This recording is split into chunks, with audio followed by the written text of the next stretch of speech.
As we all know, airports are usually built on flat ground. But why did China choose to blow up 65 mountains and build an airport on the edge of a cliff? Why is this airport called the aircraft carrier on the mountain? Why did China have to build it? Hi. Welcome to Hot Topics Time. In today's video, I am going to share with you another miracle built by China, Hechi Jinchengjiang Airport, which is also one of the masterpieces made in China. Let's find out why it is called an aircraft carrier on the mountain.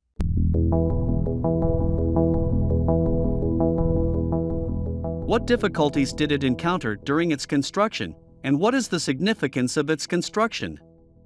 Okay, let's get started. The grades of the airport are divided into 6 grades: A, B, C, D, E and F. The largest grade is 4F. The representative airport of 4F is Daxing International Airport in Beijing.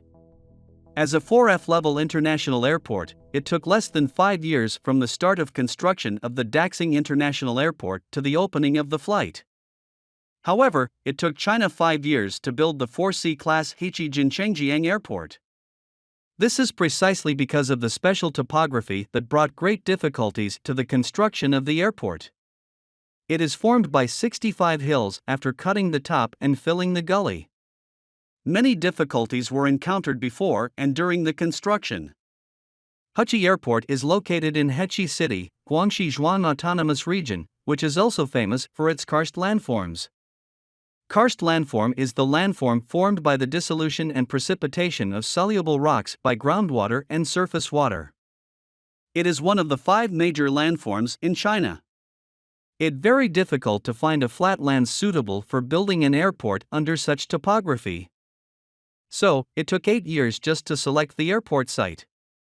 In the second half of 2000, the Civil Aviation Administration of China began to select a site for Hechi Airport.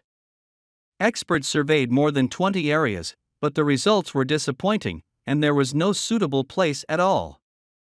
The local area of Hechi also continuously recommended the found flat land to the Civil Aviation Administration, but none of them were adopted.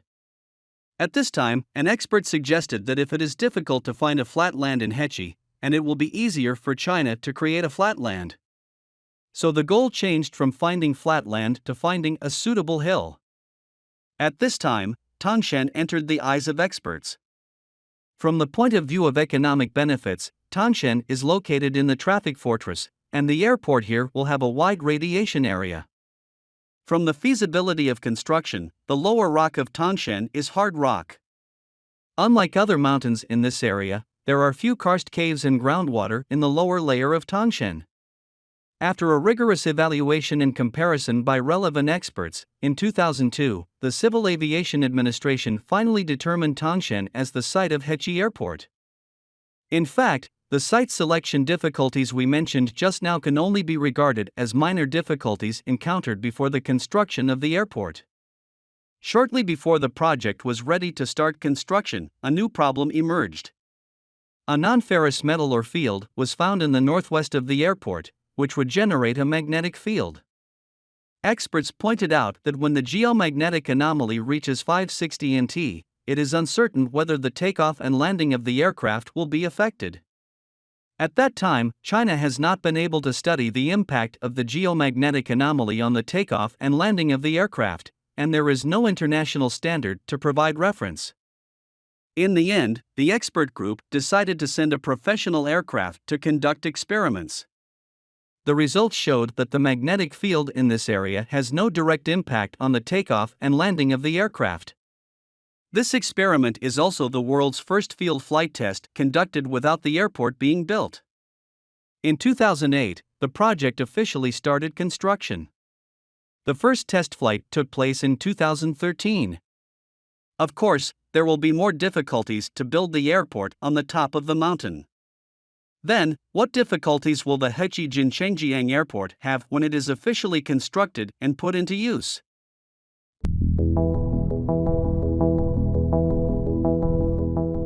To build a hilltop airport, the first step is to create a flatland on top of many mountains. However, the hills are so different in height. The construction team first needs to align the uneven mountains, and then fill in the ravines between the mountains.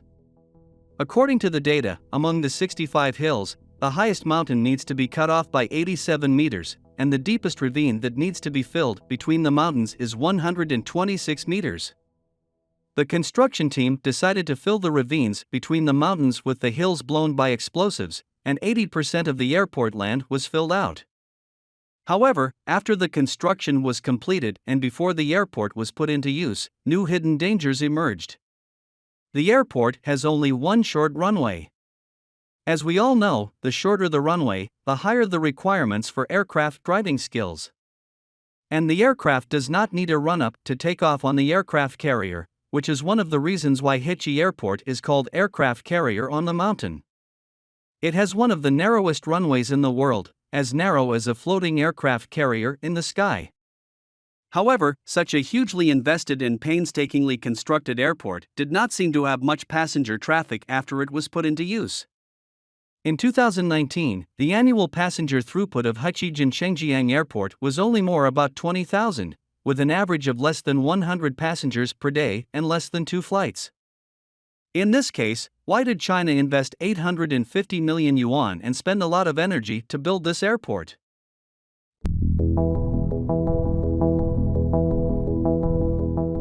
Well, although the income at the airport is not ideal, this small-scale airport has greatly facilitated local travel after its official operation and has driven the local economic development. In addition, although Hechi is a small city, it is close to Southeast Asian countries, and foreign trade is extremely convenient. Therefore, the construction of Hechi Airport also promoted the development of international trade. At the same time, after the end of the counterattack against Vietnam, China also understood how important border stability is, and to build an airport in such an important strategic location as Guangxi, if the war resumes, Hechi Airport can also be used as a temporary military airport during the war. Therefore, its importance is self-evident. All in all, the level of infrastructure construction in a country often depends on transportation construction. China's road and railway mileage has been firmly in the forefront of the world, becoming a well-deserved number 1 in the world. But transportation is not only limited to land, but also to the blue sky. For the transportation of aircraft, on the one hand, it depends on civil aviation aircraft, and on the other hand, it depends on the size and scale of the national airport. In terms of civil aircraft, Airbus and Boeing account for most of China's civil aircraft, but the C919 has been put into use, and it is only a matter of time before Boeing and Airbus are replaced. However, in terms of airports, China is relatively backward, but the speed of development is extremely fast. With the continuous strengthening of national strength, China seems to have the power to create miracles infinitely, and we expect it to create more infrastructure wonders in the future. Okay, that's all for today. Please put your comments below and share your insightful ideas with other people. Thank you so much for your continuous support. Your precious time with us is highly appreciated. Hot Topics time to explore the wisdom behind the news. We will see you in the next video.